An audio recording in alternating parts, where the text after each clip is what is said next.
Sir तहसीलदार आणि प्रांत साहेबांना आपण फोन करून बोलवावं अशी विनंती करतो.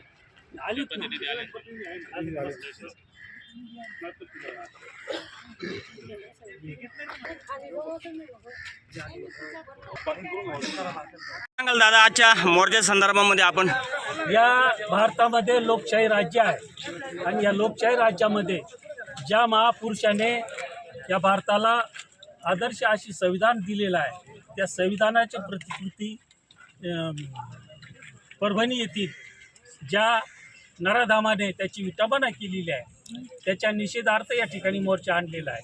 हा मोर्चाचा उद्देश असा की डॉक्टर बाबासाहेब आंबेडकरांच्या विटंबनाबाबत जे कृत्य केलेलं आहे, त्या जो नराधम आहे त्याच्या पाठीची कोणती शक्ती आहे ती शोधल्याशिवाय आम्ही शांत बसणार नाही अशी आमची विनंती आहे. आणि त्याच्या पाठीमागे असणारी जी शक्ती आहे त्यांच्यावर सुद्धा गुन्हे दाखल झाले पाहिजे, तरच हा समाज थांबणार आहे अशी मी सर्वांच्या वतीने विनंती.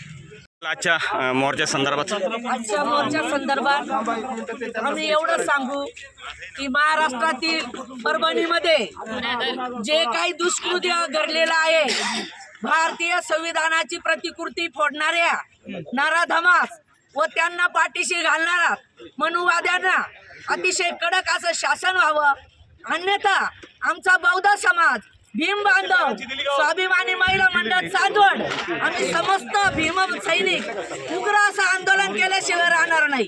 याची सर्व प्रशासनाने दखल घ्यावी.